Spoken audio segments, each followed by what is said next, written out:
Oh, good. What's the temperature there, Steve? It's probably about 75 degrees colder than where you are, sir. Yeah, I was just drown proofing in the pool an hour ago and getting in and out of the Gumby suit. Yeah, thank you for not showing up with your umbrella drink and a floral bathrobe.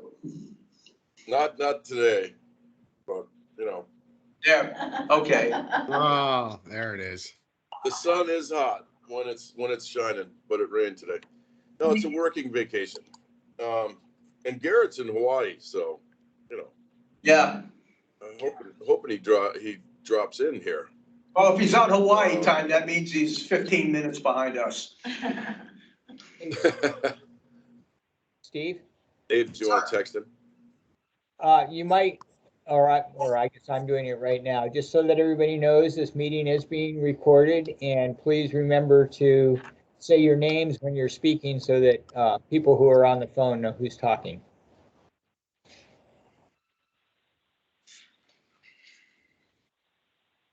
Well, when we actually convene the meeting, you mean, Jim? Right. Yeah. Yeah.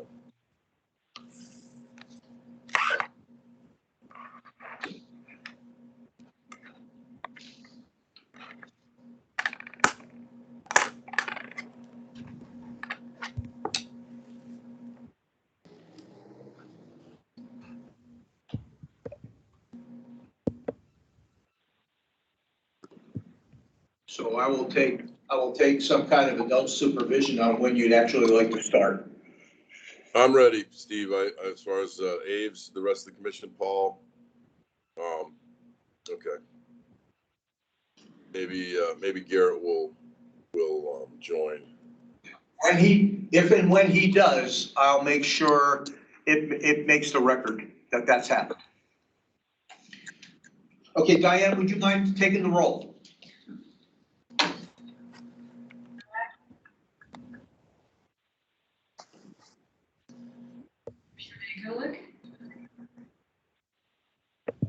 Diane, you're gonna have to speak up.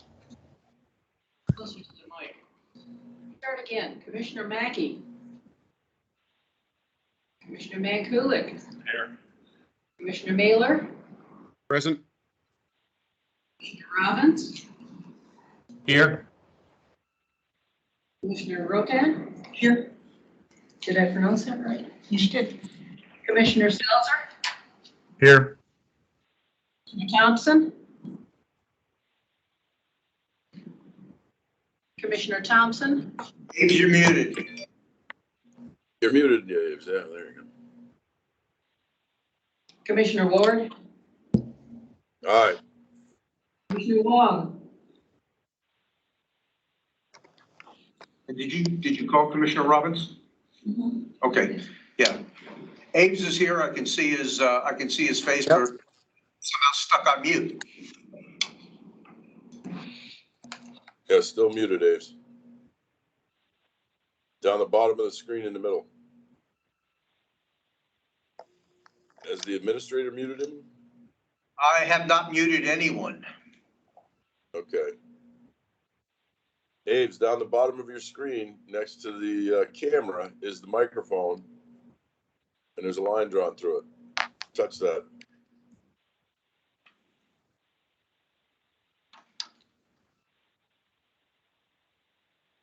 Huh. Can you unmute him, Steve? I don't know how. Just go to his person on the side and see if you can. Can I go here and do it? Over on the side where it says participants, not that, no, on over. Oh, right here. Yeah, so if you just click. Oh, So where the hell is it? Oh, you gotta click the three dots at the top to get rid of it. Yeah, that's gotta go away. God damn it. I don't know how to make that I go think away. you can also click at his picture, and there are three dots in his picture too, if you scroll over to his picture.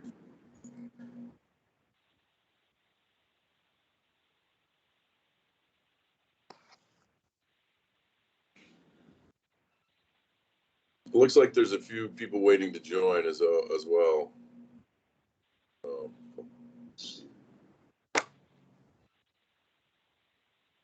Well, I have hit admit all for everyone else. Okay. And I am unable to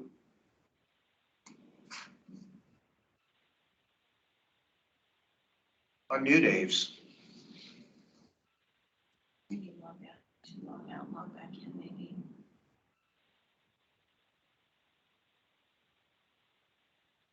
What would it say make an attendee? What would it say that for? I don't know. Okay, see what happens.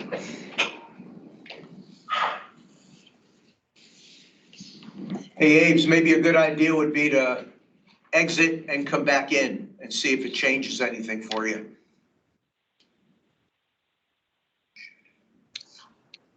Abe's just texted to say that he's being told he has no mic. Yeah, so I asked him to get out and come back in. That's worth a Next. try. Next option will be call us on the phone, right? Is there a phone number associated with this, Jim? Yes, there is. It's in It's the on the email. bottom. We'll try that next.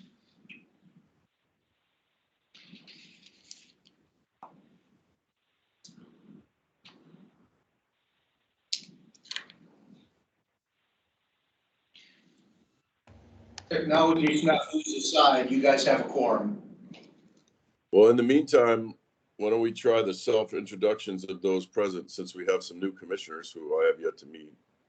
Yeah, that's probably a good idea. And let the record show that Commissioner Kevin Mackey has joined us.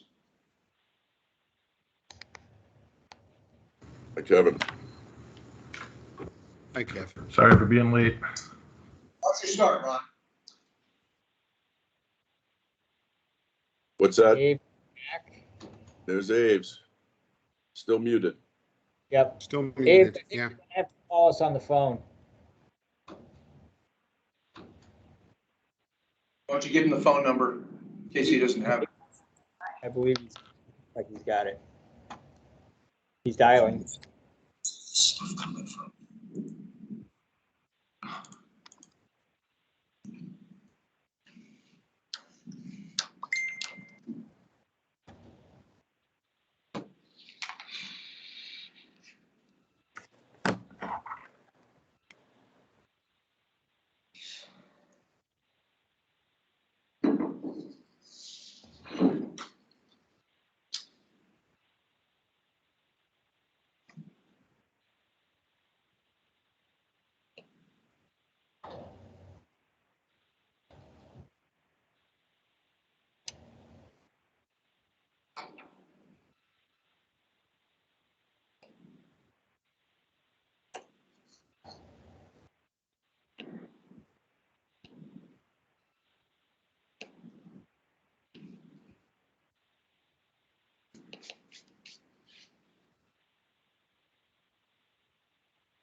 Steve, we could probably get started. He can hear us, so as he calls in. Yeah, I think while we sort that out, we should just keep going up. Let's see. He has just joined us. Yeah, I went ahead and hit the admit button.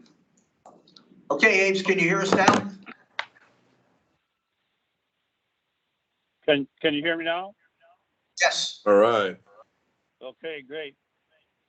Okay, we are at the point where we're going to go ahead and let's start with the commissioners to introduce yourselves, since there's 4 new ones, and then we'll go to guests.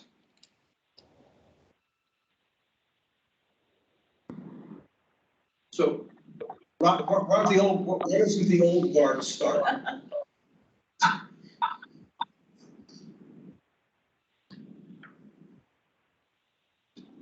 You're muted, Mike. I was just going to say, don't all jump in at once. I guess I can start. Mike Robbins. I'm the executive director for the Anchorage Community Development Authority. Been in Anchorage since 1976. Grew up here, small business owner. Extremely excited to be serving on this commission and just helping keep eyes and ears on what's happening at the port. I know that things are very important, and I'm looking forward to serving. Welcome, Mike. Welcome. How about Peggy? Are you on? So Peggy Rotan, and my background is primarily in petroleum and operations on berths, and lived here in Anchorage for I don't know how many years now, quite a while.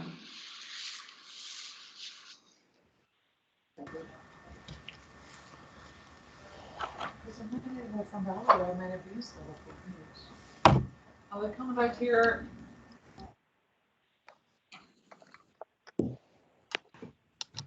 So a couple more folks we're waiting for.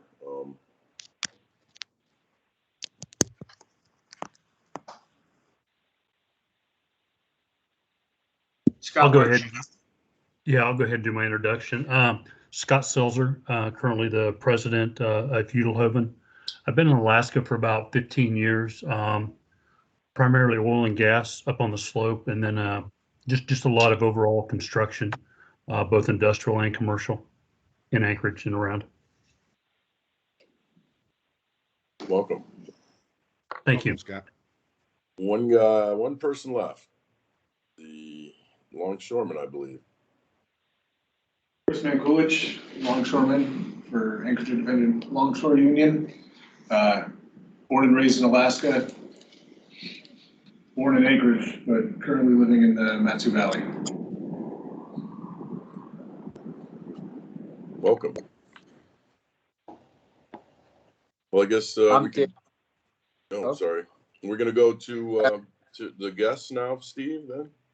Well, unless you guys, you sitting returning commissioners, if you just want to really quickly introduce yourself, just let folks know what you do for a living and how long you've been on the commission, and then we'll go to the guests. Okay, I guess I'll start. I'm Captain Ron Ward with Southwest Alaska Pilots.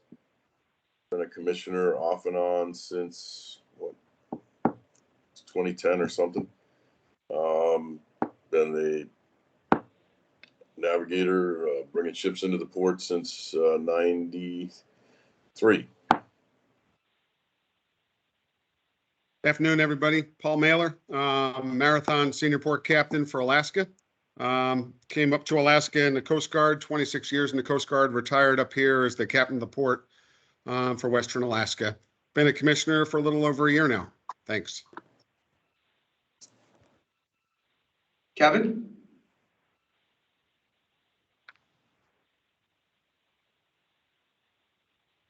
And you're muted, Kevin. Kevin Mackey. No, sorry. Kevin Mackey. I was born in Seattle, but I was raised in Alaska. I lived in Ketchikan from the time I was 8 months old till about 23 years old. I moved up to Anchorage, joined the Pile Drivers Union, and I haven't looked back. I am currently a rep for the Carpenters Union. I tend to rep the pile drivers and divers. And I've been on, I think, about a year now, coming up close to a year as a port commissioner.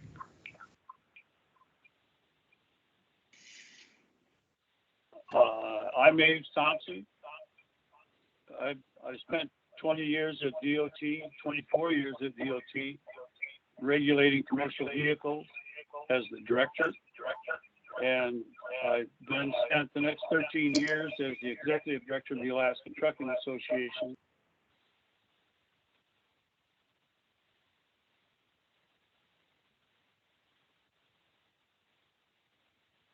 And he froze.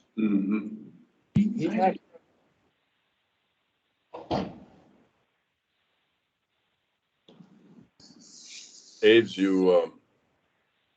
there was kind of a jump, but I think you were saying how many years you've been on the commission, maybe?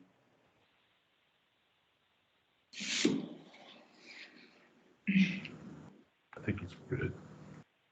He's Frustrating. muted again.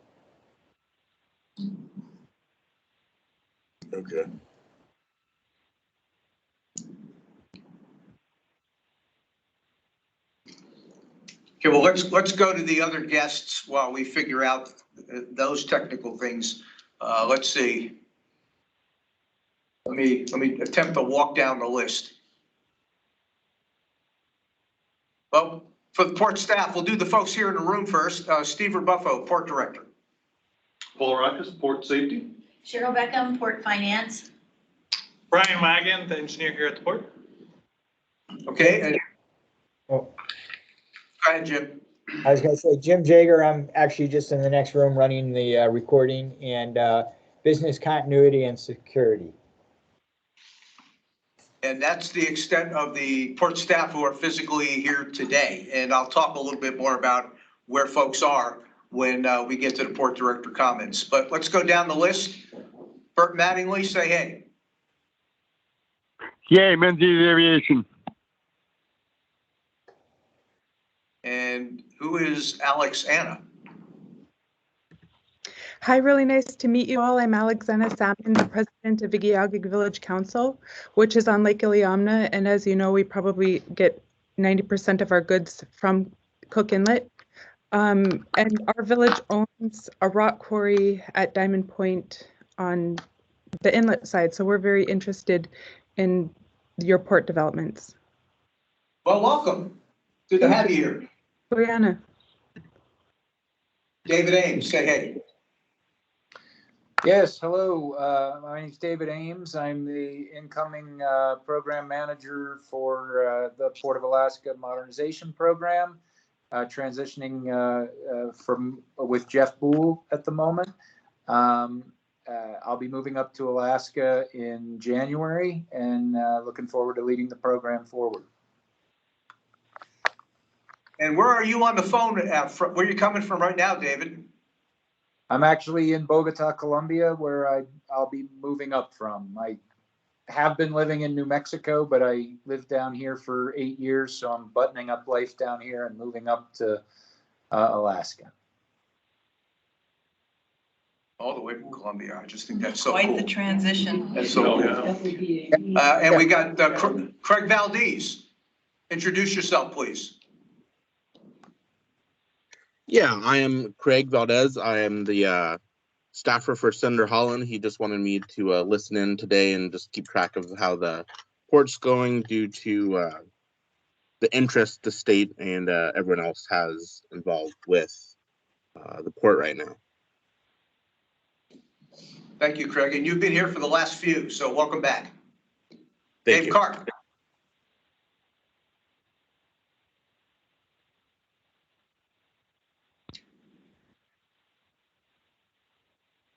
Hey, Dave Karp, you want to say hi?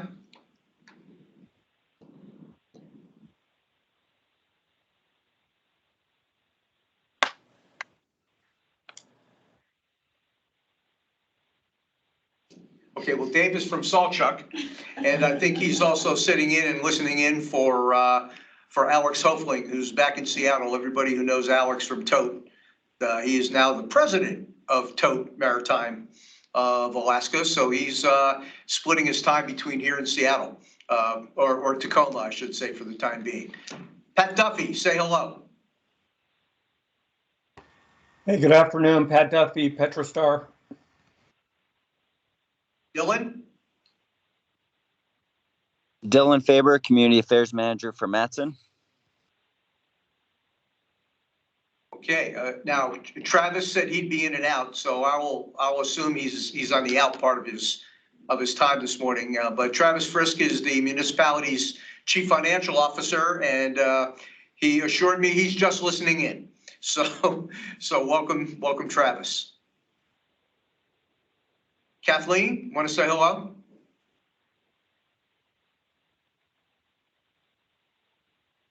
Sorry, Steve? She has no microphone and can't say hello. Oh, okay. Mike Thrasher, I think you're at the bottom of my list here. Hey, Steve, Mike Thrasher with Tote Maritime. Thank you, sir. Let me make sure I didn't leave anybody out. Tom Reuter, I'm sorry. Tom Reuter, Alaska Maritime Cruise Line Agencies. And Casey. Yeah, hey, good afternoon, everybody. Casey Sullivan with Marathon Petroleum. Thanks for the commissioners that have been on, and welcome for the many new commissioners. Just real quick, if you don't know about Marathon Petroleum, we're probably your majority provider of fuels that come across the dock, both jet fuel across the dock, and then a variety of fuels that come in via pipe, via our Kenai refinery through your POVI. So we have a lot of interest in what's happening there, and we thank you for your time and serving. Thank you. Okay, welcome, Casey. Hey, Lev, introduce yourself, please. Lev Yampolsky, Petrostar. Thanks, Steve. Good morning. And Mr. Zins, I know you're the last on the list because it turned out to be alphabetical after all. I was gonna say, is that why I get the Mister? But Ryan Simmons, Alaska Basic Industries. Okay, hey Steve. Steve, this is Dave Karp. I was having audio and video difficulties, but want to say hi, Dave Karp from Saltchuk, working with Tote, and we've got a number of different operating brands affected by the port, and just happy to participate. Thanks. Yeah, appreciate you being here, Dave. Doing double duty today, I assume. So thanks for that. Okay, next item on the agenda is one that we don't have on every agenda, thankfully. But we have found ourselves in an interesting situation. This is the Port Commission's meeting to run. Usually we start by the chair. The chair gavels the meeting open and begins the execution of the agenda. But because of the big changeover in commissioners since the last meeting, there is no chair and vice chair. So I made the command decision and said, let me pick the longest serving commissioner from the old group to kind of take the lead and walk us through what has to happen first so we can actually have a meeting that's run by the commission. And that's for the commissioners to elect the new chair and vice chair. So with that, I'm going to go ahead. Commissioner Ron Ward is the longest serving current commissioner. So I'm going to kind of turn the proceedings over to him to walk us through the election of a new chair and vice chair. So, Ward, the floor is yours. Well, thank you, Steve. So with that in mind, I would entertain nominations for the chair position. I nominate Ron, I would have to nominate you. This is Paul Mailer, and I would nominate you.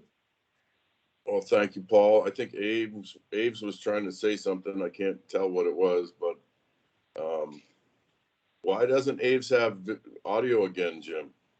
I do not know the answer to that. I've got him on. It looks like his microphone's off. This is Garrett. Yeah, hey, and Garrett, I was Garrett, gonna. Garrett Yeah, is here. and yeah, for the record, Garrett Long has joined us. Welcome, So now Garrett. you have nine commissioners on board. The full commission. You only missed the introductions of the new commissioners and the guests that are present, Garrett. At this point, Steve passed it off. Steve passed the meeting off to me because I was the senior commissioner to just have the election for the chair and the vice chair. So far, we have a nomination, but no second. This is Peggy Rotan. I second that. Okay, any discussion? Have you All served in as favor? chairman before, Ron? Pardon me? Have you served as chairman before? This is Mike Robbins. Have you served as chairman before? Not on this commission, no. No, Brad Kroon has been chair for quite a few years. And prior to that, we had a gal that was commissioned for several years as well. So I was vice chair of the Board of Marine Pilots for a while. Okay. But I have been commissioned. I'm voting for you. So I just wondered. Okay. Any further discussion? All opposed? Or should we do a roll call? We should probably do a roll call, don't you think, for this? I leave that up to you, sir. I believe according to Robert's rules for an election, that's required. And Ron? So, yes, Jim? Yeah, I'm texting with Aves right now. Why don't you have him raise his hand or do some hand gesture? Okay. We use haptics for James, for Aves, I mean, I'm sorry. All right, let me just go through Paul Mailer. Aye. And Mike Robbins. Aye. Brad, yes, just texted me. Garrett Wong. Aye. Kevin Mackey. You are muted and you appear to be frozen. Aye. Okay, and Aves, want to just raise your hand? Yep. Thumbs up. Yeah, Can you hear me now? Yes. Gotcha. Peggy. Aye. Okay. That's unanimous then. Thank you very much. We got one more. Oh, pardon me. Aye. This is Scott. I'm aye. Sorry, Scott. No worries. Put your And, video on. and Commissioner Mankulich was an aye as well, for the record. I did hear Peggy say aye. Yes. Okay. All right. So that's settled. Thank you very much. And then with that, we would entertain a nomination for vice chair. I do believe Aves Thompson just nominated Garrett Wong as vice chair. Is that correct, Aves? Looks like that's what he seems to be indicating. Is there a second? This is Scott. I'd second that. Any discussion? Can we get this is Peggy Rotan. Can we get a little background on Wong's history? I don't know him. Well, that's unfortunate that he came in late, but Garrett, would you mind unmuting and giving the rest of the commission a little CB? My pleasure, Ron. I have been a resident of Anchorage since 1985. In terms of board experience, I've been a past board chair for the Anchorage Downtown Partnership for almost a decade. And then other boards we've served on are more pertinent to my financial planning background. I am a franchise owner of Ameriprise here in Alaska. We are one of 4 franchise offices here in the state, and been doing that for the better part of 35 years in primarily wealth advisory. I've been on this board at the board for about 3 years, and Steve Rebufo, you can correct me if that's not correct, but I believe it's at least 3 years. And it's a pleasure to serve. So if I can fill a hole that needs to be filled, I'm glad to stand in. Thank you. Are there any other nominees before you guys take a vote? I have a question. This is Mike Robbins. What is the term that you serve? What is the term of office? Is it 1 year, 2 years? Mike, I'll have to defer to Steve Rebufo because in front of me, I do not have that data. Yeah, I believe we do this every 2 years. It's a 2-year term. That's correct. Unless you're filling a term that had been vacated, in which case you just serve what's left on that term and you can be reappointed. But I believe in this case, everyone has been appointed to a 2-year term, especially including the new commissioners. And myself, I just was reappointed for a 2-year term in Aves. So Ron, are you, Mike Robbins again, are you elected to a 2-year term of office then? So will you be the president for 2 years, or do we elect officers every year? It's it's traditionally elected.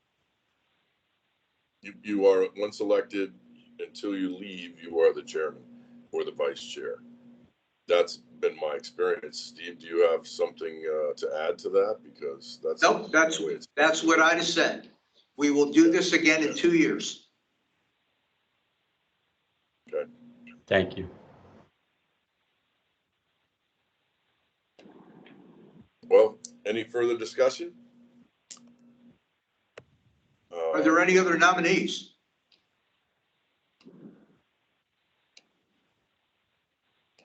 I believe that was asked and answered. Okay. Commissioner Mailer, Aye. Commissioner Mackey, Aye.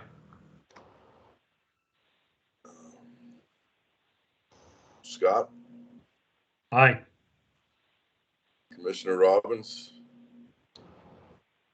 Aye. Aves. I'll let the record show that Aves is indicating aye. Peggy, Aye. and Garrett, do you prefer to vote? I'm not sure if that's germane to vote on I your own. was gonna say. Yeah. I'll just refrain just because it's conflicting. Okay. And have I missed anyone? Yes, you have. Yeah, Of Commissioner course. McCullough is here in the room with us. Chris I'm Mankulich. sorry, Commissioner. Chris Mankulich, aye. Okay, thank you. Very good. Well, congratulations, Garrett. I think that concludes the election process. And with that, I guess we go to the safety minute. I don't see Paul though. There he is. Oh, there, Commissioner. Got the safety vest on. Good afternoon, everyone. I just wanted to the port admin, we have an AED right outside the door right here, automatic external defibrillator. Every external AED is different, so whichever one you have in your workplace, make sure you're familiar with it because the pads deploy differently. On ours right outside the door right here, pull that green, think of green as go, pull that one down, then pull this green tab out. That'll get you the pads. The instructions are on there. Good thing about an AED, it's only gonna, after you bare the person's chest, make sure 911 is called. And you can't go wrong. When you put the pads on right, push the button and it'll tell you what to do from there. And it's only gonna shock on one rhythm. So there's a million heart rhythms out there, but it's only gonna shock on one, ventricular fibrillation. That's when the heart's just fluttering, it's not pumping. That's not a good thing. But we do have one right outside the door right here. Make sure 911 is called and follow the instructions right there. I mean, literally on the front cover, it has every option that you could figure out, and it's gonna walk you through it by voice on here. And while someone's going to get an AED in the conference room, if something happens to me right now, I go down. Somebody has to go run and get the AED, someone has to call 911. So just think of that right there, okay? Any questions on the phone or from the other commissioners? Fantastic. Thank you, Paul. Thank you, Appreciate Paul. that. Merry Christmas. Okay, with that said, Merry Christmas to you. Happy holidays. We go to the approval of the agenda. Does anybody have any issues with the order or structure of the agenda? Hearing none, I would entertain a motion to approve and a second. So moved, Mike Robbins. Thank you, Mike. Second, Paul Mailer. And thank you, Jen. Thank you, Paul. So any opposed? Hearing none, the agenda is approved. Jim Jager, I neglected to say that I was speaking, but under Robert's Rules of Order, now that there's a chairman, the chairman normally speaks or, recognizes someone. So I don't expect to have to state my name each time. Approval of meeting minutes from the previous meeting, which was what, October? October the 6th of 2021. This is Steve Rebuffo.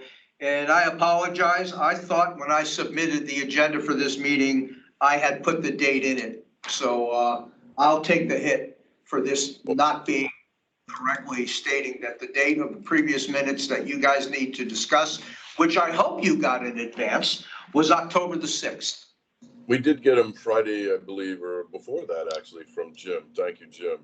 Don't worry about the date, Steve. You're going to take enough hits for the grammatical errors. The staff, so under the staff section of the minutes, if anybody has this in front of them, administration is spelled with just the one I in the middle there. Yeah, I see it. I'm circling it right now. Okay, under guests, Alomar has three A's actually, and that's not Almar. Okay, I'm sure Tom noticed that. Well, I will tell you, I have always spelled it with two A's, and nobody's corrected me until this very day. So I will change my behavior. It's short for Alaska Maritime Agencies, just for your edification. We can rush through this. Under item 6, informational items, under C, in engineering, the last sentence has an N in front of with, N with. Remove that N and that'll be fine. Wait, there's more, I'll bet. Oh, item D, I'm just guessing here because I believe that whoever did the minutes probably has a tape and then types them out. And it's under D, it says beneficial use. And I believe that probably is supposed to be official use. Actually, beneficial use was the intended word. If you don't like it, you can change it. No, I thought I would bring it up, and I'm glad that was correct. Okay. Anything else? Any other commissioners have anything they wanted to note? I see Commissioner Mackey has his hand raised. Yeah, I noticed one other spelling error in paragraph C there, section 6. The port's storm water plan should have an M. Excellent. But that's my only contribution for that. Oh, I see it now. Thank you, Kevin. This is some of the more exciting parts of the minutes. And Mr. Mr. Chair, Commissioner Rotan has her hand raised here too. Yeah, okay. 2 minutes, Mr. in the first sentence there is repeated, MR. Mr. Excellent. Yeah. Well, people are reading the minutes. You should be not impressed. on purpose. Yeah. Please don't. Ron, one other note on C, engineering, fourth sentence down, you have Brian. There's an M instead of an N. Should be Brian. Brian, yep. Well, they got the first two right. Partial and credit. There's a space needed between the period and the capital B. Yes. Please don't tell my third grade teacher about any of this. Last one I had, Ron, was in Bravo, you have Ship Creek boat launch, not Bort launch. Don't tell me, I didn't spell ship wrong, did I? No, just we got ship right. We just got the boat wrong. Can't believe I missed that. Yeah. Where was that? I'm sorry, I missed where that was. It is in Bravo under operations and maintenance, Ship Creek boat launch. It should read. Oh, okay. But for the record, I spelled Lashetki correctly. Or you guys don't know how to spell it, and you're missing it. I actually do know how to spell that one. Okay. All right. Any other comments or corrections on the meeting minutes from October? Hearing none, I would entertain a motion to approve the minutes as amended. I see Aves has his hand up, so that's a motion. Anybody second that? I'll second. Thank you, Mike. Any opposed? Hearing none. The meeting minutes are approved, and that brings us to the port director's comments. Okay, first, I'll just let everybody know, customarily, for the new folks, customarily what I'll do is I'll go back and I'll make these corrections and resend a copy out to the commission before the end of the day today. So you'll all have amended copies. And I swear to God, I think I've convinced myself I read these. So either there's a gremlin somewhere or I need to go back to school, one or the other. But yeah, enough said. At least the meeting is somewhat entertaining, as you guys do a good job of keeping me straight when it comes to that stuff. All right, comments. I've got a few this morning, so bear with me. First thing I wanted to make sure I did was recognize former Commissioner Brad Kroon, who called in. As Ron Ward mentioned, Brad has been a member of the commission off and on for a lot of years, and for a lot of the time that I was here too. And when he was a member of Cooking and Tug and Barge, and now in his new role. And his guidance has always been incredibly helpful. He's been a tremendous supporter of the port and the mission we have down here, and ever faithful when it came to attending all the meetings. So I wanted to make sure that, as on behalf of the entire port staff, we said thank you to Brad for all of the support that he's given us over the years. We're going to miss you, but we're glad you're in that line of work that's going to allow us to see you frequently, and you're welcome to stop in anytime. And for all of the commissioners who just stepped off, we have a thank you plaque for each of you. And we'll be reaching out to make sure that we present those to all of them in a pretty timely manner. So I didn't want the day to pass without publicly acknowledging Brad and all the contributions and all the time he spent in support of the port. So thank you for that. Another recognition. And if you guys want to make comments when we get to the commissioner comments later, I think Brad will stick around for that. So more to come, I'm sure. Another acknowledgement that I wanted to make, and I'll thank Paul Mailer for suggesting this way back before Thanksgiving. And those of you that have been around and have been coming to these meetings for the last few years remember the fairly recent arrival of Eugene Haberman, who added the Port Commission to his list of activities and boards and commission meetings that he attended. And I'll be the first to admit, at the beginning, it was distracting, to say the least. But by the time we all got used to Eugene and Eugene got used to us, it turned out to be a pretty productive relationship. In fact, I think the icing on the cake for me anyway was when he stood in front of the assembly one evening and suggested that if you want to see how a meeting is done right, go to the Port Commission meetings. So he took at least he took the time to recognize the fact that we were pretty sincere about making sure that when it came to public process, we were doing the absolute best that we can. And I think most people know Eugene passed away unexpectedly at the end of November. But I didn't want to let time go by without at least publicly recognizing that Eugene made some impacts here from a positive standpoint, and I think we're the better for it. So we appreciate that, and I needed that to be on the record. So thanks for that.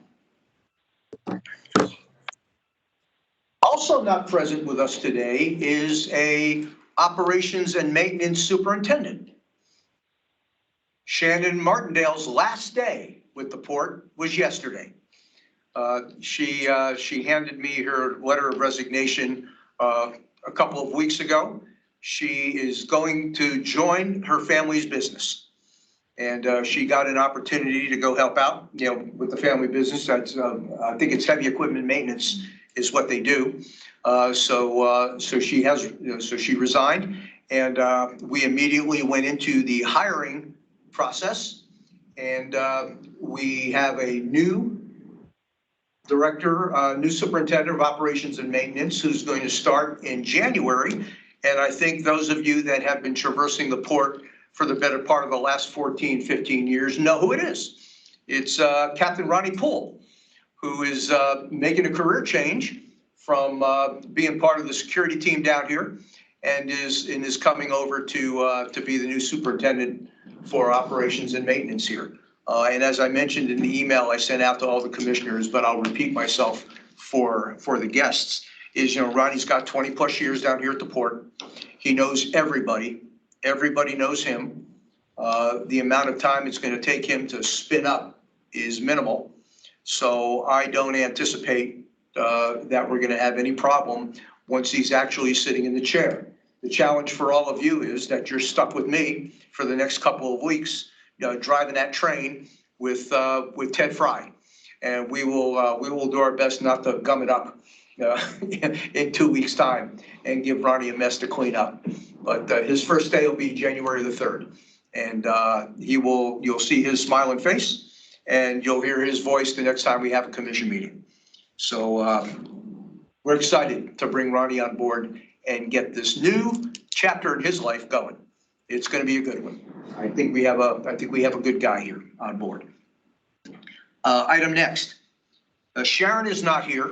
Sharon is not here to talk about the modernization program today because we are in competition, if you will, for those kinds of resources with the mayor's office, because the mayor's office has put together a luncheon for legislators, state legislators, to include the local folks and include the assembly, to talk about the port, about getting support for the port and the funding, the fundraising effort for support of the modernization program. So Sharon is there with Jeff Bull to provide whatever color commentary the mayor and the mayor's staff needs to carry the message to the legislators. So we're excited about this opportunity happening.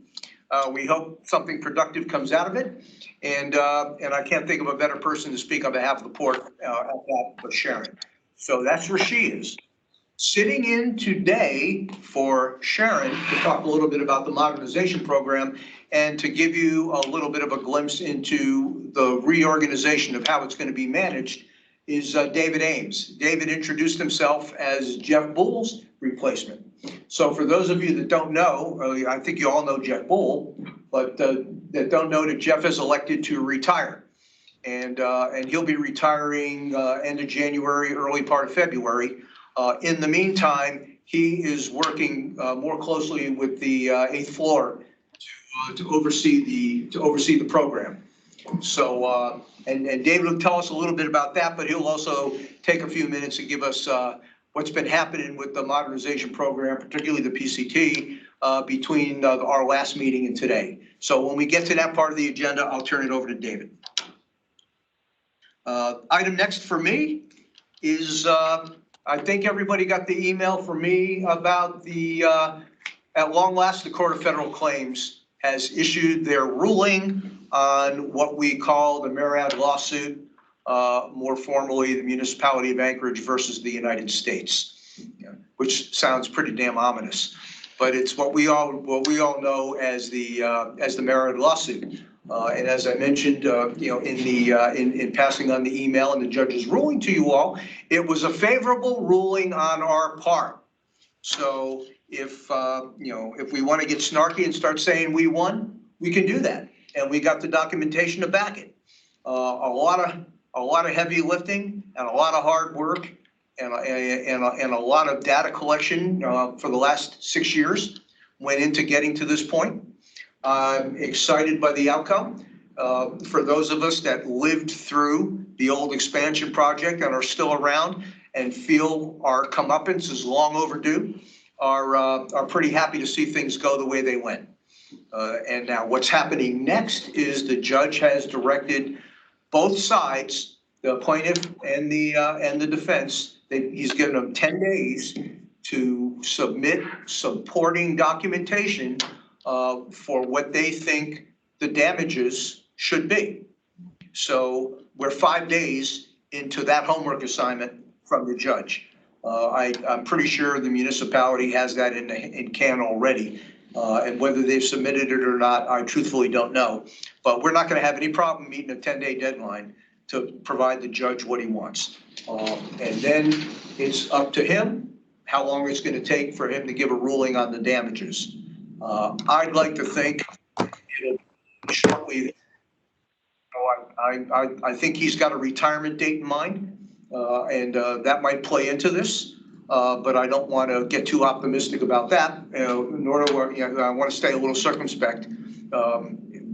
Anyway, but this is this will be the big ruling in finding out what the damages are. And once we have a number, we can start to put some thought into what that means going forward with impacts on a plan of finance. I know that's in the works. And it's probably not waiting for this, but this may make some determinations as to how we go forward with the banking community and how much we have to borrow. How does this matter? What does this matter to all of you? We need your help on a couple of points with respect to this ruling. I'll give you my biggest concern. Is that we are also in the throes of grant applications. The PIDP grant world is open, build is opening soon. The whole alphabet soup of grants that come through DOT and come through MARAD are now open. The application periods are now open. And as we have always promised, we're going to submit applications for every single one of those. What we may need your help with is making sure that the community out there understands that any awards, any damage award we get is not a substitute for a grant award. It's an apple and an orange kind of world. The grants are in and of themselves. We're going to apply for those, and they're going to stand on the merit of the program and what it is we're asking for them for. Any damage awards we get from MARAD is to fix something broken that has nothing to do with the grant world. So what we can't stand to have people start to think is, well, you got $100 million from the feds. They don't need a grant for this. They don't need a grant for that. I mean, we've got to stop that kind of rhetoric in its track from happening. And I hope that you guys have an appreciation for the fact that it's two different points of view, two different pots of money, two different sets of criteria, and one does not substitute for the other. It would be unfair, I think, to do that. And we chanted that to the delegation, and any of you who have an opportunity to help us reinforce that point of view with whomever you cross paths with in the near future here, we would appreciate that. And item last from me is I think the last time we met, we spoke about the upcoming visit from the Republic of Korea Navy, which in fact did happen. And I've got a photograph I want to show you all. If I can figure out where the little share my screen thing is, I'm going to go ahead and pull it up. And then I'm going to turn I was going to turn the conversation over to Aves. Got it early. A degree of difficulty with that. Why doesn't this? Oh shit! How come this isn't working the way it's supposed to? Because you're old. Yeah, Dave just sent me the good luck. What do you think this is? Here it is.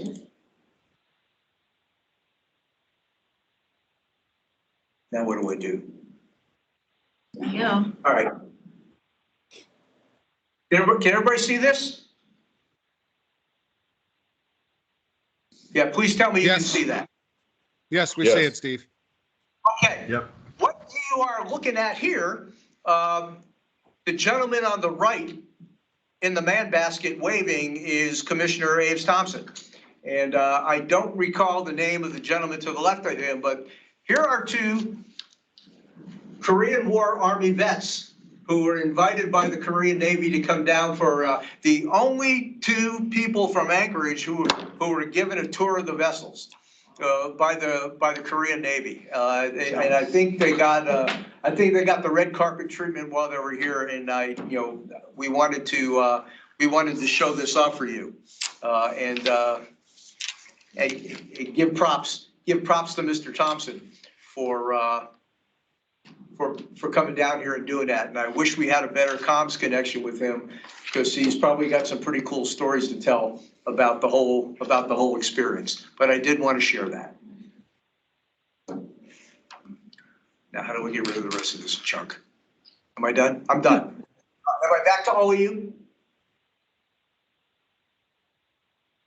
I think I am. Yes, Steve, we're back. Okay, and on that note, I'm done with Port Director comments. Thank you, Steve. And for the record, who could just come in and join me? Sharon, Sharon is here with me. Hi, Sharon. So I just got out of the legislative luncheon that the mayor and staff put on to speak to various legislators about the project and basically the $600 million ask that they're going to bring to the legislature this year. And it was probably an hour's worth of questions and some pretty good discussion. So it's, that conversation is ongoing. Oh, Sharon, how was it received? It was interesting. There were, some of the usual questions, and then it got a little bit into a conversation between Representative or Senator, I can't remember which, McCabe from the Valley about Port Mackenzie, and that there should be a port authority, and there's a little bit of, I'll say, dueling, a little bit of a duel going on between the mayor and the Mr. McCabe, but questions were asked and answered, and we'll go from there. That's good to hear. Thank you, Sharon. Well, actually, you're up, Sharon, because operations and maintenance is the next informational item. And well, actually, that's not Sharon. That was going to be me today. oh, Shannon. Yeah, Shannon. I didn't have my glasses on, but so Steve, you're going to do that too, then? Well, there frankly isn't all that much to do. I can tell you that we are in the winter season, and the regular variety of winter-related stuff is going on down here. We're working on water lines, keeping water lines thawed, keeping sewer lines thawed, and keeping snow plowed. And I've got to tell you, early on when those first few days of heavy snow came. And it's always a joy for me as I slog my way from South Anchorage to the port, red knuckle or white knuckles all the way to work. The nicest roads in the municipality are on the port. The safest place to drive when the snow starts to fall like mad is on the port. And I keep thinking in my head is we've got 11 guys who keep this place open, so that ships can keep coming in and cargo can keep getting delivered. And they get little or no recognition for that. Everybody just knows about the city snowplowers and the state snowplowers that are out there doing the streets. But I want to make sure that I don't let too much time pass without recognizing the fact that we've got a hell of a group of snow movers down here at the port. And they keep this place open and they keep the roads safe to drive for the trucking industry and for the longshore, and you can be proud of them. And nobody's starving to death, so they must be doing it right. And with that, I'll pass the baton to back to you. All right. Well, Brian Weingard, Engineering Matters. Are you available? I am right here. So this is Brian Wagon. I'm the engineer manager here at the port. We don't have a lot going on right now because it's the winter time, so construction isn't, in full swing. But we do have a couple things going. We have a 95% design going for the pavement repair on the trestle 3A and 3B going. We've got a 95% design going for a couple of storm drain outfalls for earthquake repair money. System 5 and 7 we're specifically looking at.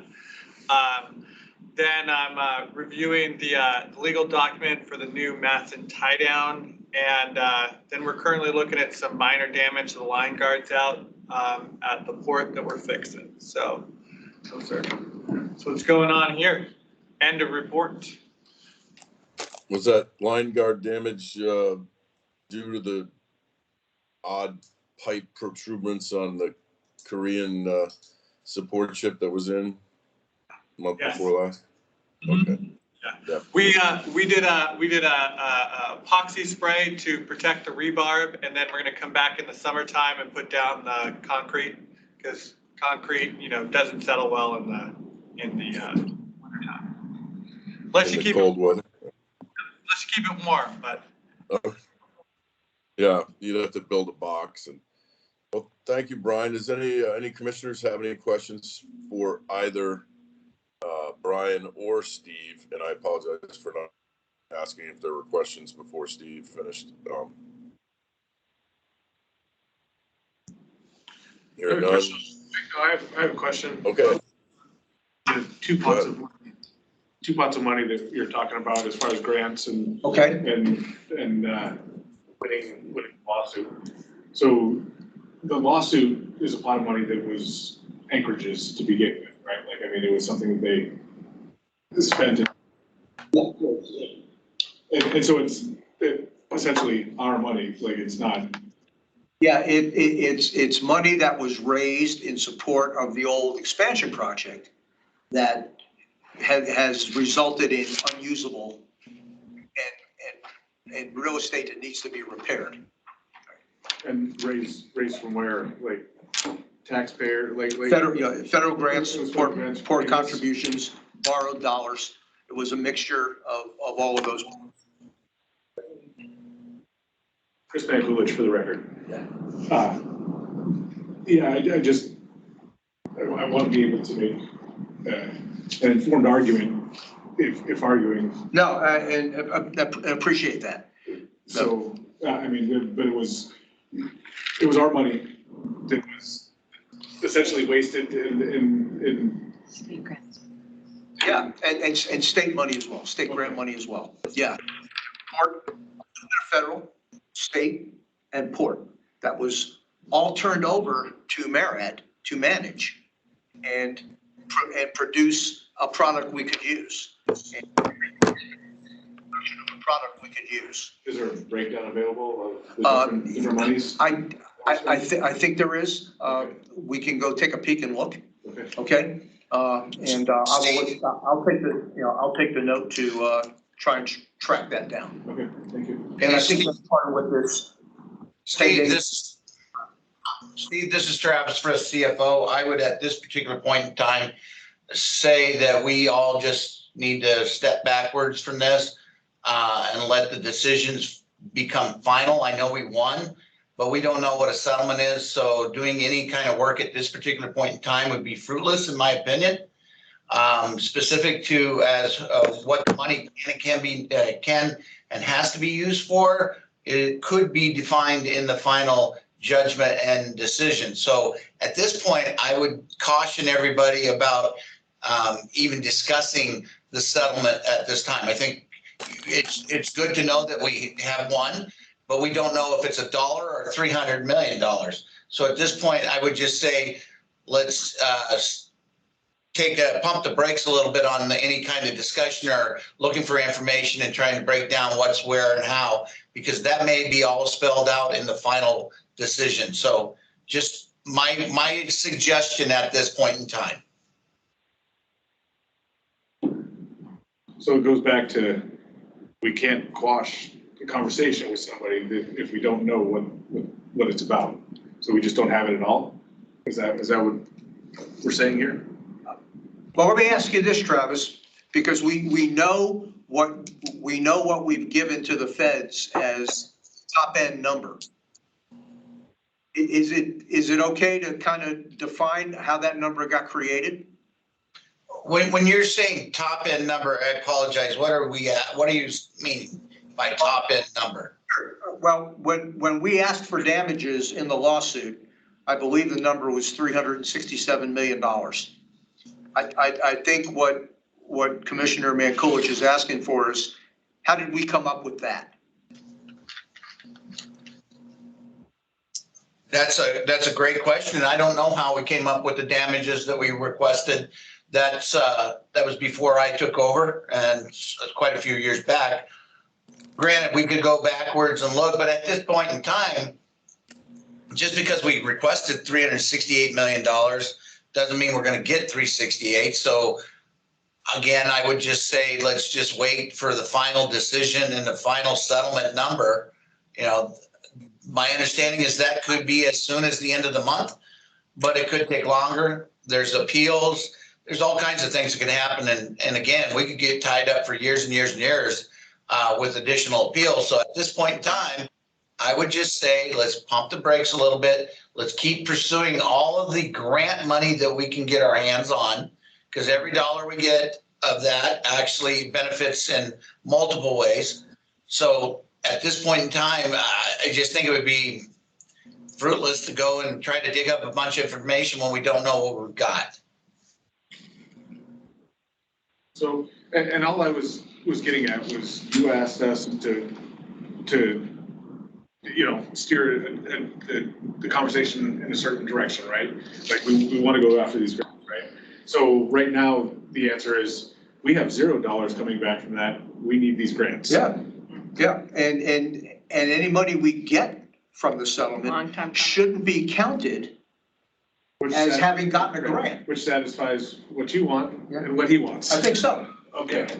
And Mr. Chair, I don't know if you can see, Commissioner Mike Robbins has his hand up. I did see that, and I was just waiting for the discussion to wane. I think Travis is absolutely right. There could certainly be appeals. And okay, Mike? Yeah. You have some to This is Mike Robbins. Yeah, I was just going to add, I somewhat agree with Travis that at this point and I think Steve's right too, that we should just encourage people that the port still needs the support and the grants and everything that we can accumulate. And I think we just shouldn't have a discussion other than to say, yes, we've won the lawsuit, but we have no idea what the spoils of war will be yet, and we may not find out for years.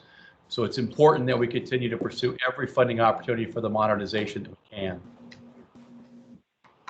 Especially federally. And, I've been told by most everybody in our congressional delegation that it's hard to bring money into the port when we're suing them. So now, is it over? No, but we have a decision. And with this new infrastructure bill, identifying ports, I think it's even more important to reach out to the federal delegation and make sure they know that this is ongoing and we're still looking for funding. Over. So let's go back to. Mr. Chair, this is Travis Frisk. I was trying to opine in if I could. I'm sorry, I didn't see your hand. Go ahead, Travis. No, we're good. We're good. To the point of to what Mike was saying, even if we hypothetical, if we were to get a $300 million award settlement and we used every bit of it for the port, we're still going to need an extra $1 billion. So we're going to still need grants. And we're going to need every free dollar we can get our hand on. So, that's the perspective you got to put to it, is that even if you do get a very large settlement award, it's not going to satisfy the overall needs for the construction and modernization of the port. So that is what we really can lay our hat on. We have nothing now. We may get money, but it still isn't going to be enough to cover the overall construction and modernization plan. So we need to continue to get all the grants we can get.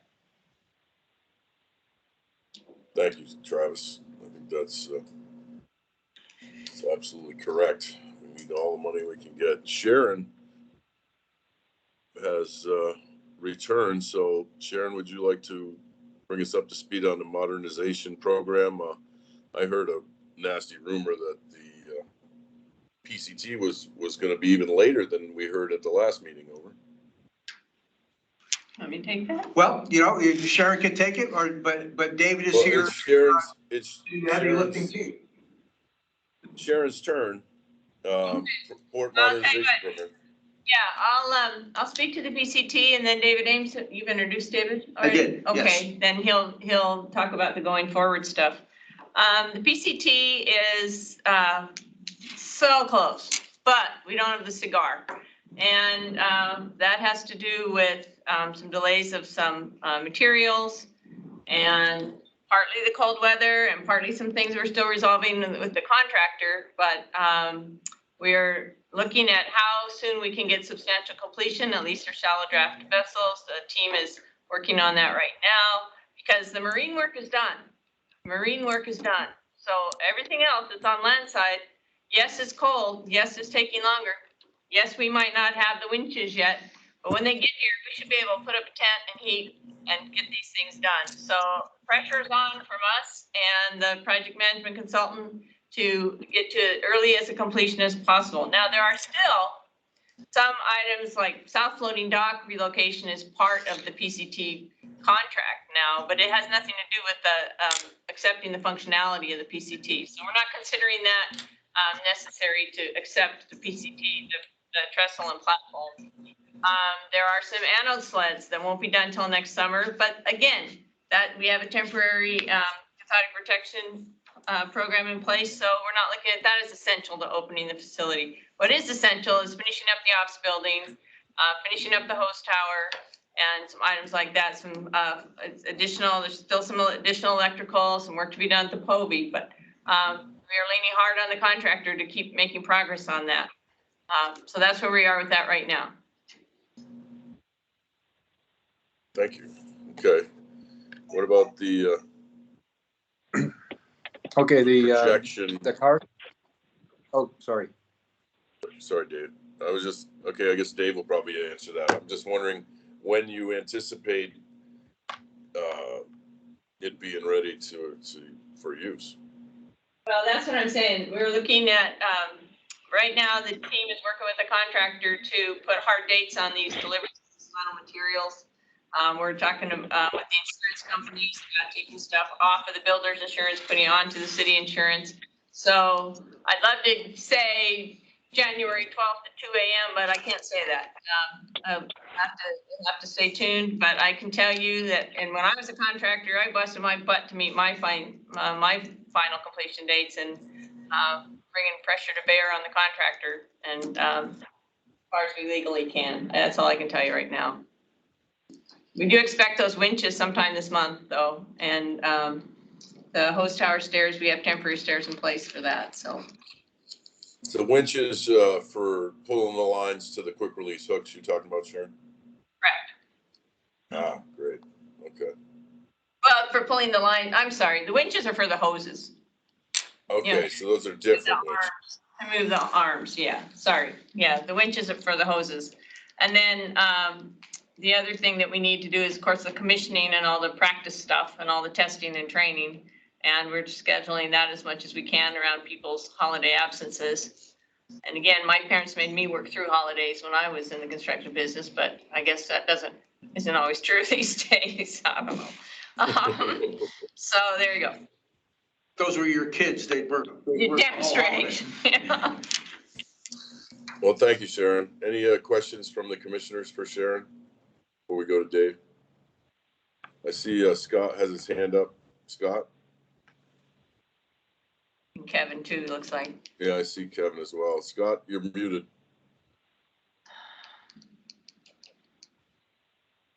Okay. I'm There it good. is. There he is, okay. Oh, all right. Kevin? Yeah, thanks, Ron. I was curious which contractor you're referring to that's struggling to meet deadlines. Well, I'm talking about the general contractor, Pacific Pile and Marine, and then, they're in charge of their subcontractors. So the electrical and, those guys. I mean, so much is done, but you have to have all the pieces and parts together, and then you gotta test it, make sure that it works. And you don't know whether to offer a prize to the first ship that decides to pull up, or if we're gonna have to, how we're gonna do that, who wants to be the first, but, if anybody wants to be the first, let us know. We want it to work when that first ship does pull up.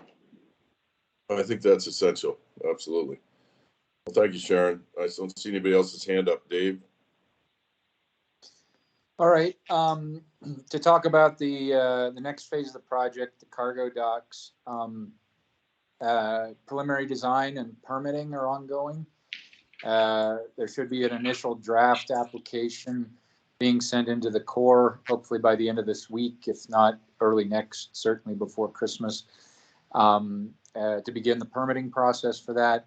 The cargo docks preliminary design, which includes an analysis of structural alternatives to both reduce the number of piles and change the method of pile installation to make it more permittable as a project, and hopefully shorten our construction time. That analysis is underway. Then preliminary design will continue, and then eventually at the beginning, towards the beginning of 2023 is when we'd issue final design contracts for that. The two other projects that are part of phase 2 are the first phase of north end stabilization and the new administration building. The new administration building is in MOA procurement to go out to bid as a design build contract. And we are starting to assemble the north end stabilization one bid package for a design build contract. Are there any specific questions about any of the phases?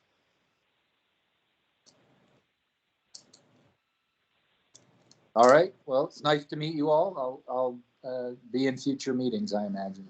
So. Nice to meet you, Dave. Thank you. And nobody has any questions then? That's rare. Let's see. We'll go to the exciting part. Finance matters. Cheryl, thank you Hi, for sharing everyone. that. Yeah, I stepped out of the room so I could just bring this up for everyone and we can go over it to whatever detail everyone needs. This is for the new commissioners. This is our standard report that we've developed to give you commissioners an idea of where we're at in relation to actuals and budget. So it's a time for you to take a look and understand and know that where we're at as of November the 30th is 105% of our budget projections for revenues, which is great.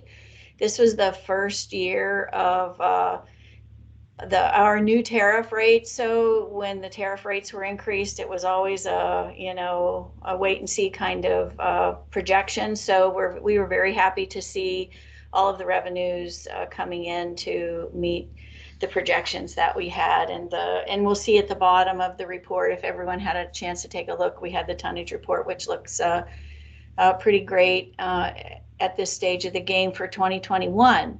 So I'll remind everyone, just the cruise ship head tax, the 2021 season was funded by the state with CARES money. So there were no cruise ships that came to the port in 2020. So hence no cruise ship tax was collected. But the state received CARES money that they distributed to all of the locations in Alaska that receive cruise ships. And we were able to get this amount, which was our cruise ship tax in 2019 for the 2019 season. So this was something that we weren't planning on. That's why you'll see there's no budget. But it was a great little punch in the arm for our cruise ship head tax. The rest of the costs are, our regular port activities. If anyone has any specific questions, I'm happy to answer them.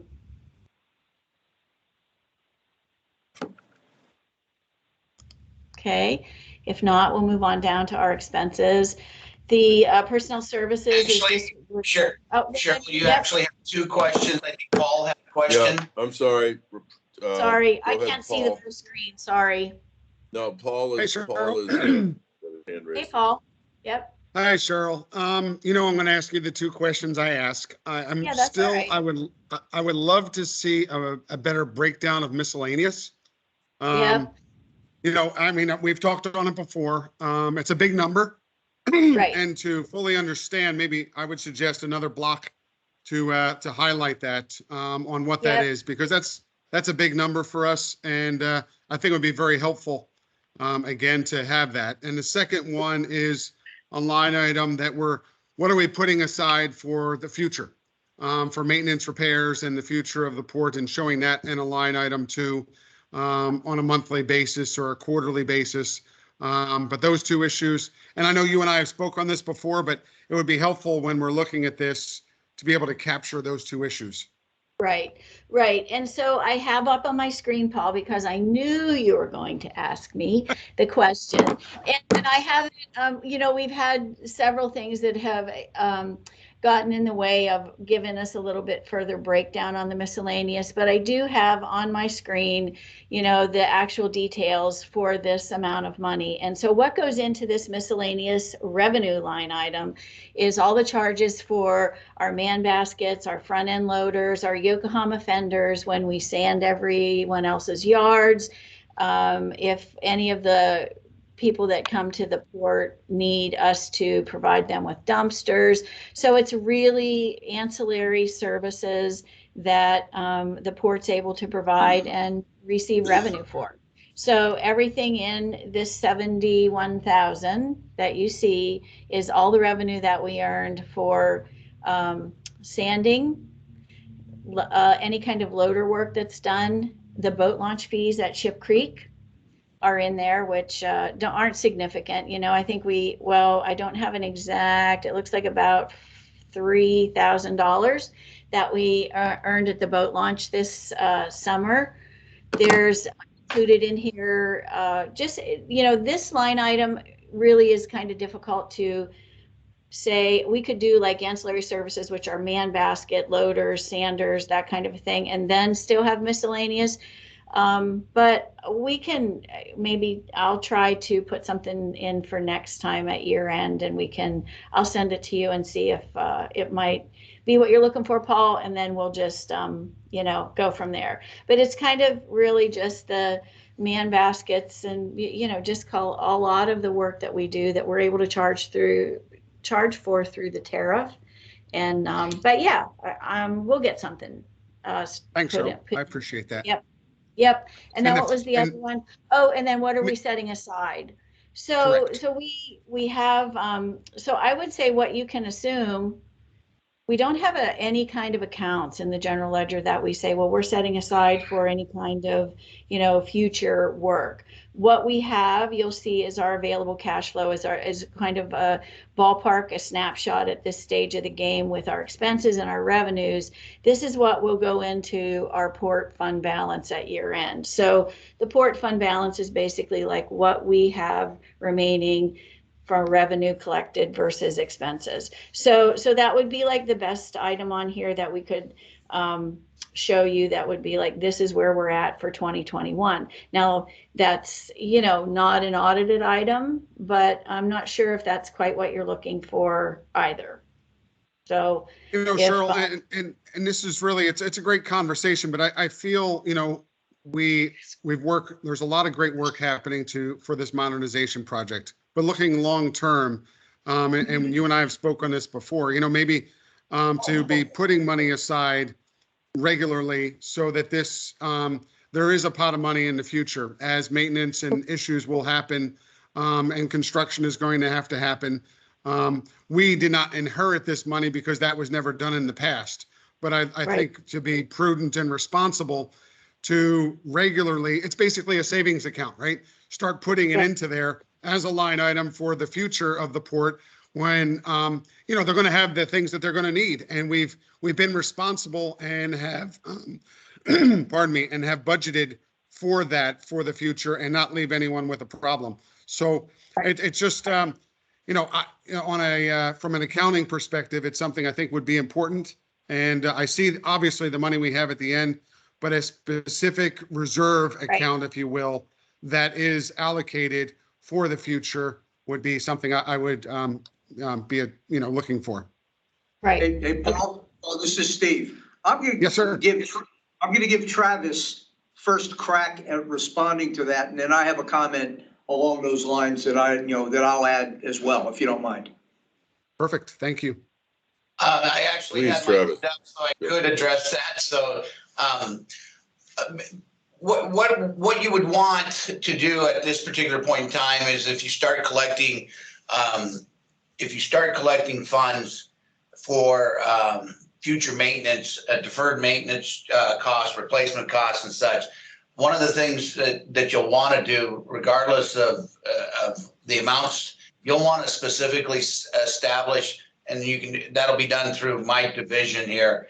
Is you'll want a restricted account that continues to roll up through the operation side of the equation. We don't want to have it sitting away from your operating balances because you have a covenant requirement of cash days on hand as part of your bonding process.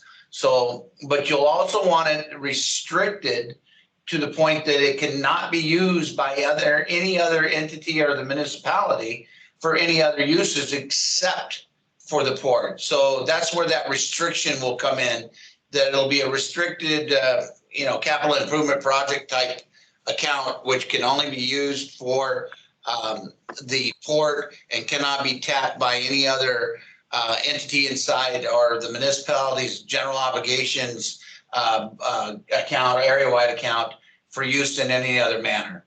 Does that make sense, Paul? It makes perfect sense, Travis. I appreciate that. I'm asking my fellow commissioners, is this something that we feel we should be working towards? I'm just, we inherited this and I want to be responsible looking forward and want to find the right means to do it so that, and Travis, you're absolutely right. I mean, this needs to be very carefully constructed and managed and documented so it's not tapped for other sources. But I feel responsibly that we're looking after the future and we have put some money aside for the things that will be inevitable. And I just I don't know the right way to move that forward, but I think it's something we should certainly have a conversation on. And hey, Ron, Chris Mankulich has his hand raised. Yeah, for some, when Cheryl has the screen up, I can't see you guys very well, but okay, go ahead, Chris. What would you like to say? She could take it down. If we had saved money the past 60 years of this port and there was $1 billion here, they'd have figured out how to steal it, no matter how well it was protected, no matter what was set up. If there's a pot of money, it's gone. And that's all there is.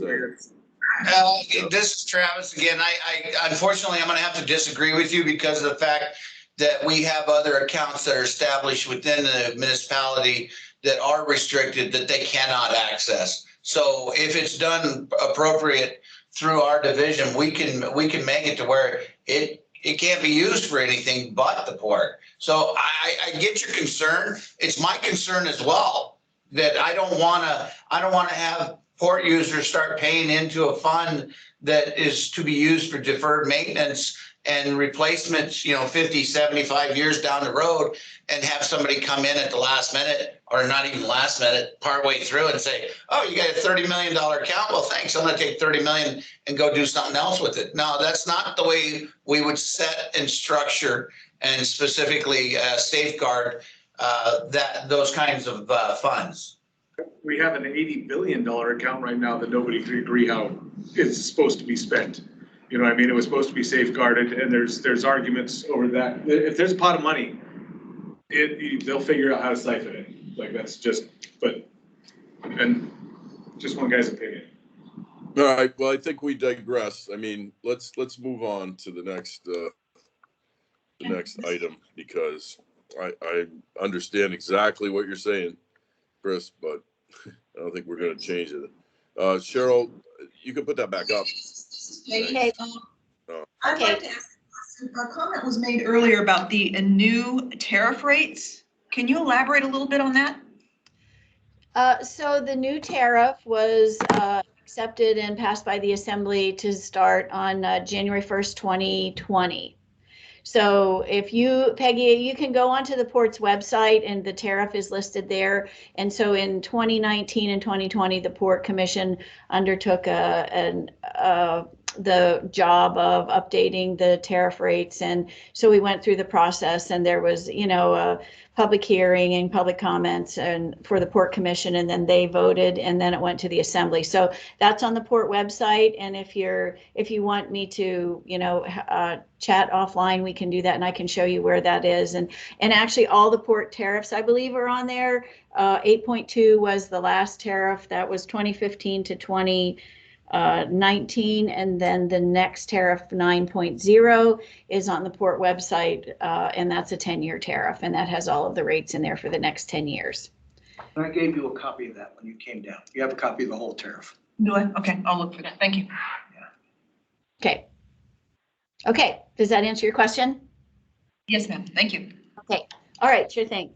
Okay, so everything else is pretty standard for our financial report. If anyone has any questions on any of these items, you'll see that the legal services, which have been a high expense item for the port that was budgeted at $3 million, we're now standing pretty solid at the 2.6, and we just received the litigation invoice for November, and it was $1,100.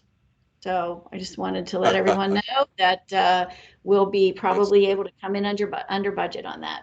So.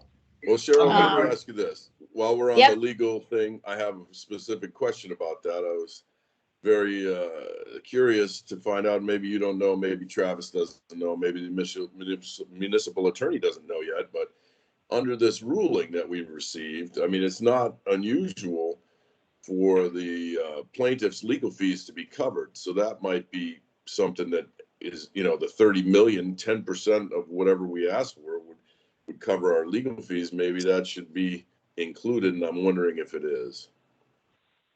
I'm not exactly certain. I don't know, Steve or Travis, if you have any insight to provide on that point. I don't have any. I don't think, I think the answer is no. That right. There's no expectation that we're going to recover the legal fees that we've expensed on this as part of the settlement. But I don't know with certainty if that's the case. Right. And so for a frame of reference, right, there's been approximately $27 million paid to the attorneys so far. So one of the agreements, and Steve, you'll have to correct me if I'm wrong on this, but the agreement was the attorney fees were paid as we went along, and no percentage of the settlement would be used for litigation. So we have 27 million that we've so far incurred. Between 2019 and 2020, we received $19 million from the settlements here in Alaska. So those went directly back to the port's fund to relieve litigation expenses. So we did recover $19 million that at the time the Assembly action outlined that it would go back to the port fund to, replenish the fees, the litigation fees. So we're out of pocket on this about $7 or $8 million so far. So there's that. That's just a point of reference and some information that I have on the litigation fees that, when we talk about it as a group, we always, talk about that $19 million that came back in the settlements as well. Yeah, well, that was from the previous settlements when you were involving. Yeah, that was the state lawsuits, right? So when the municipality sued the state, that was the settlement of the state lawsuits, and then this one that is most recent was the feds. Okay. Right. So Ron, this is Travis again. So to that point, as Cheryl indicated, typically when you have a lawsuit, attorneys usually take a third of the settlement as their charge.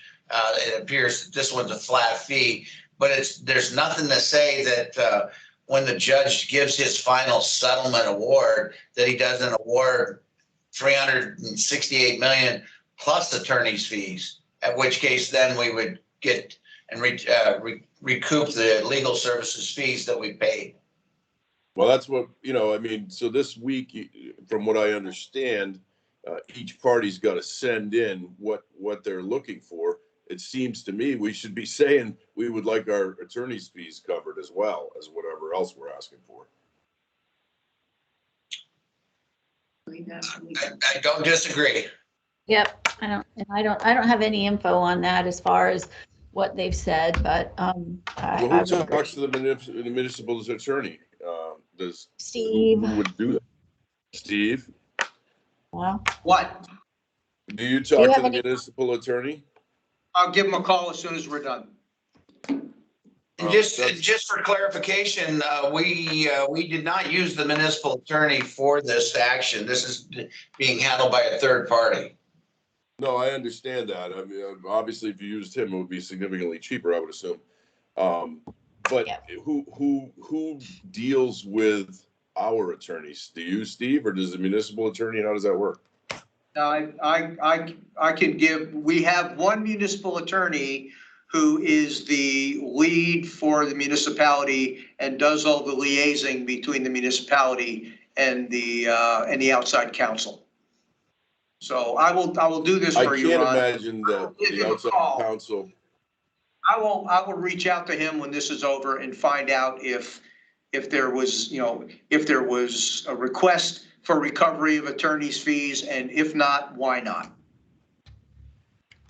Okay, great. Well, I appreciate that. That's all I have on that. okay. So, any other questions for Cheryl? Are you done, Cheryl? I'm sorry. Well, so I think everyone received the report. I just wanted to make one final point. I know where it's been kind of a long meeting so far, but just as a point of reference for everyone, you'll see at the bottom of your report the comparison for the last 3-4 Novembers, and we're ahead in tonnage this year, so we anticipate that December will not disappoint and that we'll finish up 2021 ahead of last year, and quite frankly maybe a record year, which would make 2 in a row. Correct. Well, and I would just note that the tonnage increase is significant on dockside petroleum bulk. Yes. That is correct. Thank you, Marathon. And that is not lost on us. Right. Okay. Very good. Well, any questions? That's all I have. Hands? Any hands anywhere? Okay. Thank you, Cheryl. You're welcome. Let's see if I can find the next item here. So, Jim, security and business development. So we're running late, so I will keep this very short. I'll start by saying, yes, every grant dollar we win is a dollar that we do not have to collect in tariffs. Toward that end, we're in the end stage of finding out whether we were successful with our 2021 Port Infrastructure Development Grant Program. I'm actually expecting to hear about that perhaps before the end of the year. We had last-minute inquiries about it last week we had to deal with. We're also kicking off our port security upgrades from the port security grant that we won earlier this year, so that work's moving forward. Our port power plan is proceeding. We've been doing a number of presentations and working closely with Chugach Electric as we're developing the plans for the I guess you would call it the port microgrid and some of our electrical improvements here. And those are the big items of what we're doing. I've also been doing a fair amount of communication work in association with getting information out regarding the port modernization program. Any questions for Jim?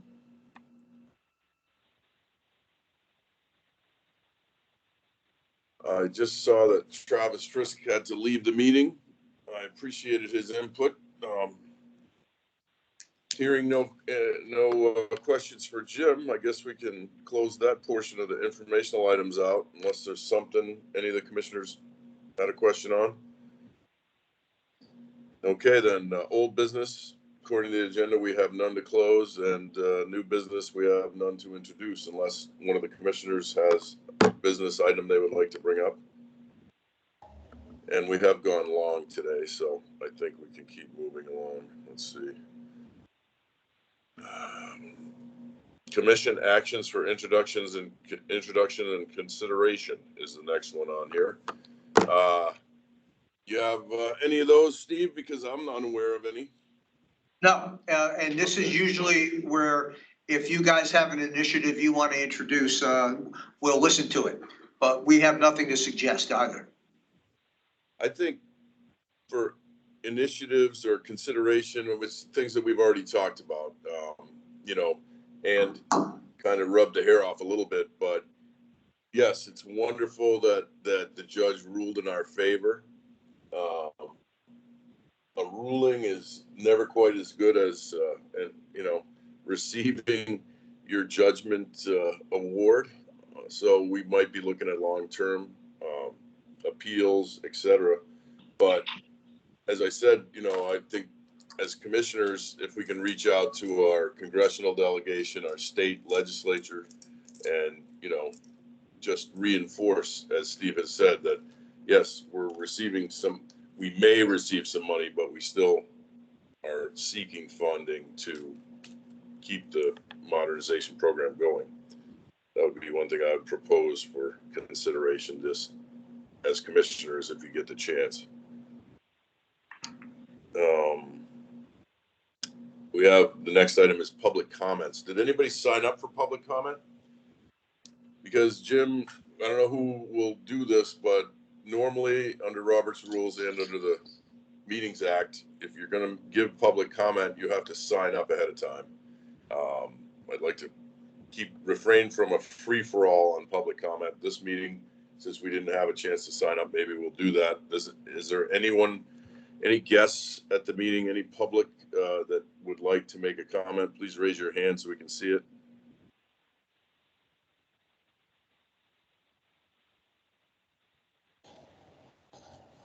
Okay, I don't see anything. I think I got everybody up here.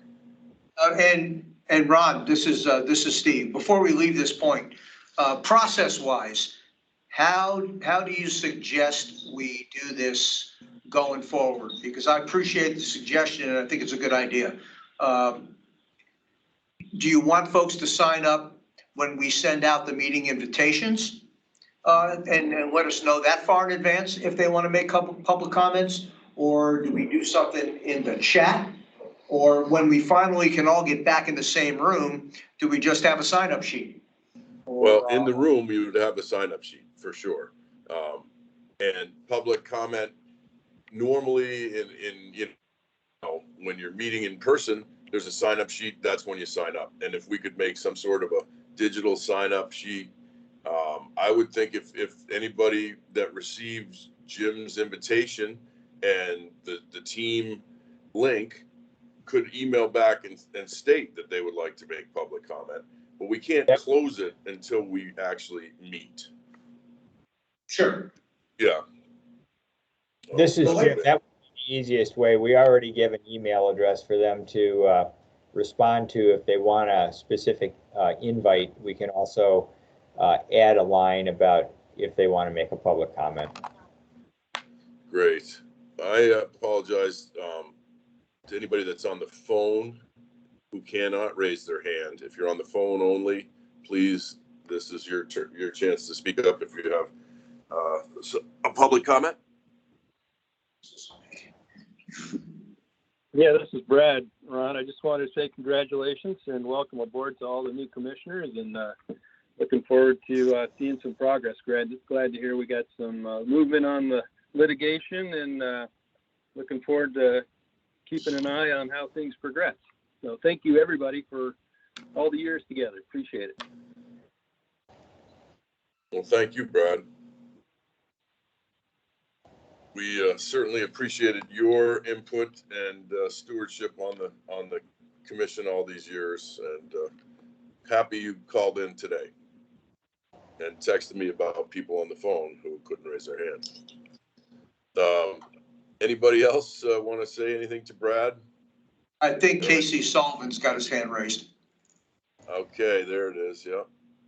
Go ahead, Casey. Hey, thank you, Mr. Chairman. Hey, I'll keep it brief. I just wanted to, under kind of the topic of reaching out to delegation, to kind of keep that iron hot with regard to funding. Just, I'm sure some are aware, but in case others aren't, sort of through the port users group and other efforts from the city administration, the Bronson administration, Mark Begich and their group are coordinating letters right now to the Coast Guard and others with regard to the most recent infrastructure funding and really kind of weighing in now on ensuring that we get our messages in on why the Port of Alaska ought to be the recipient of a majority of a lot of those funds. And so that is an ongoing effort happening kind of this week. People are getting their letters together and should be getting those back, I think, through Begich's group kind of next week. So just wanted to update the group on that in case you weren't aware, but that is a fast moving but good effort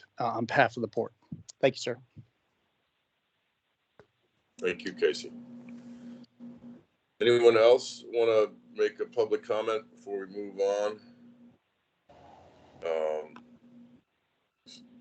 Need a couple more screens since I can't print anything out. I got to go back and forth. Steve, do you want to close before we go to the commissioners? No, I think I had ample opportunity. You were done. Yeah. Okay. So port commissioners, normally we go around the horn and ask various commissioners if they wanted to say anything in case they didn't get a chance during the meeting.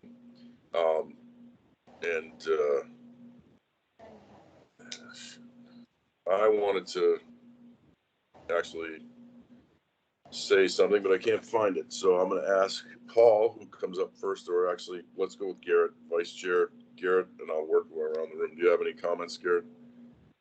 Meeting well run, Captain Ron, and thank you, Brad, for the work done over all these years. No other comments. Thank you, Garrett. Paul. Thanks, Ron. Yeah, same thing. Just Brad, thanks to you. Congratulations on just a great service to the community. Much appreciated. Congrats to Ron and Garrett for coming on board. I'd ask next time when we're doing the briefings on modernization, dates would be helpful to know kind of benchmarks, what we're working towards on, we have a lot of things coming, but sharing what your expectations would be on dates so that we could track those would be helpful from my perspective. Thank you. Thank you, Paul. Good comments. Kevin. No comments from me at this time. Okay. And let's see. Aves, I don't know how you type your comments into the chat thing and I'll read them if you have any. I don't know. I think he already has. Okay. Yeah, no, actually you did. You said, okay. So Aves, please comment for me to welcome the new commissioners and thank Ron and Garrett for accepting their positions. Looking forward to a good year. Thank you, Aves. And that was well played, maneuvering Garrett and I into these positions. Thank you. I apologize because I'm in this hotel room. I haven't been able to print anything out, so I'm trying to. All right, I got Paul, Kevin, Chris, Mankulik. Mankulik, yes. Thank you. I do have a couple of comments. I've got a lot to learn about what I'm actually doing here, and I look forward to it. I'm especially passionate because this is my livelihood. This is where I work. I've got 255 brothers that work down here, and we don't want this to fall into the ocean and be out of work and loss of life and everything else that goes along with it. So sometimes I will be a little animated and a little bit maybe aggressive about certain things, but my plan today was just sit back and listen, but I'm not very good at it. So thank you for putting up with me for the next 2 We welcome years. the enthusiasm, not to worry. So. No, thank you, Chris. And anytime, I understand that Steve, reached out, and we've had some of the new had a couple of new commissioners down at a time and did some introduction and stuff. But obviously, you've been on the port for years. Some of this information is going to be a surprise to you as time goes on. When I first started on this commission, we were stewards and ambassadors. And at some point, during the modernization, once it was realized that, hey, we're going to have to maybe raise the tariff to pay for this, and you have to recommend that, then it became a much different commission in the last 10 years, I would say. Mike had to leave. Peggy? Just a lot to come up to speed on, and looking forward to it.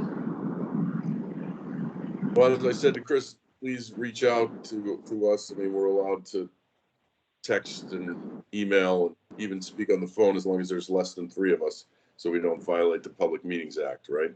So I think Garrett, myself, Paul, any of the Aves, folks who've been on for a while, be happy to answer any questions as time goes on. So I think that's everybody except Scott. No, very well-run meeting. I appreciate being part of the group, and great learnings today. And I look forward to being learning more and getting more involved. Thank you. Thank you. Well, I would sum it up on my end by saying thank you very much for the honor of being chosen as chairman. I have big shoes to fill.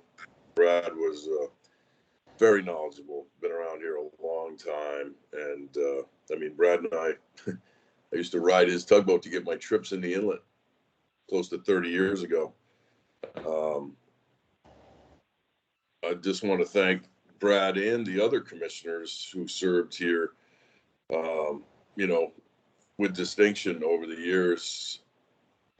The vice chair, Captain Bob Pulowski, formerly of NOAA, retired from NOAA, was on here for several years. Captain Simon Leszewski, who I've known for over 40 years, back when I was still sailing on tankers. Simon was port captain for BP, and prior to that, I knew him as a owner's rep back on the East Coast. And Andrew McLeod, who was on the commission for quite a few years as well. We will miss those fellas, and we look forward to maybe having Brad and even Simon dial in once in a while when they have a chance, because their input was always welcome and valued.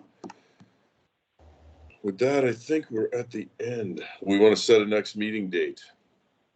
And Mr. Chairman, I was going to suggest that we look at January. And I only say that because, remember, the next meeting, at the previous commission meeting, we had set a date in November, but because of the changeover in commissioners and the assembly's delay in getting all that approved, we would have had a meeting with 1 day's notice to all the new commissioners. So we pushed it. And the earliest we could do it then was December. But if you want to get back on your every other month cycle, I would recommend you try and find a date in January, and we can certainly work to support that. No, I think that makes a lot of sense, Steve. I would like to see us get back on that. Also, I just realized that what about tariffs for 2022?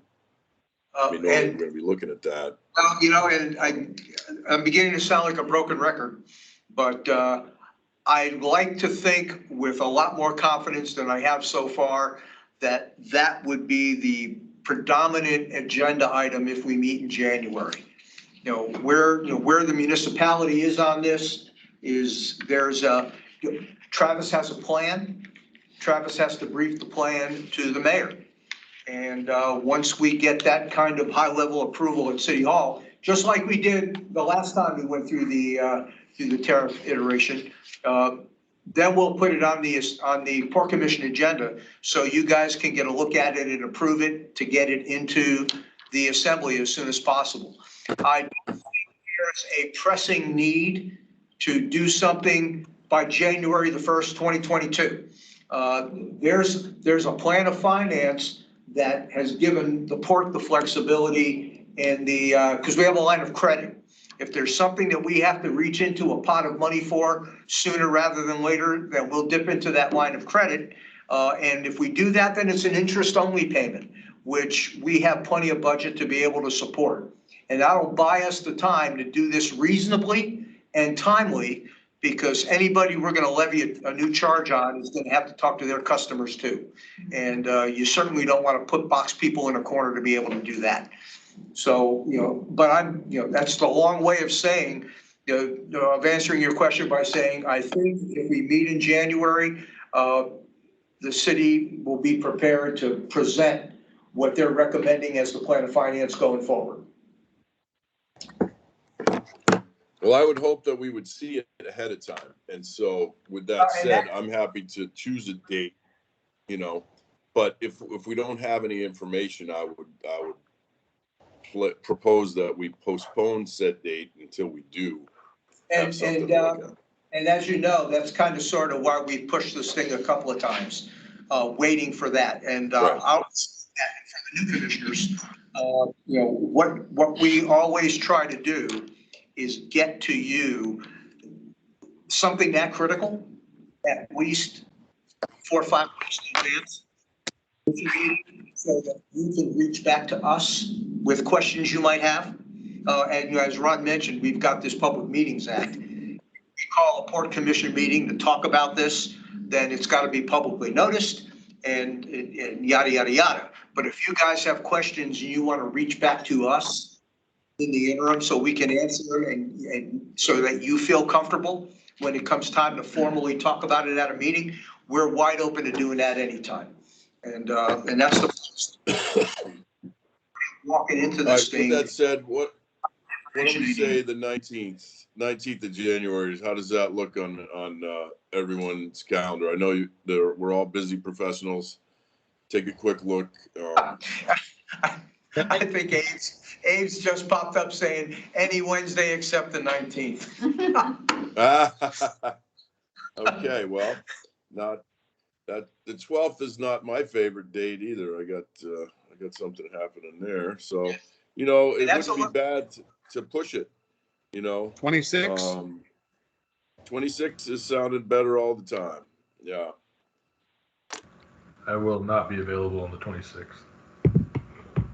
At all? No, I'm traveling for a convention on that day. Okay.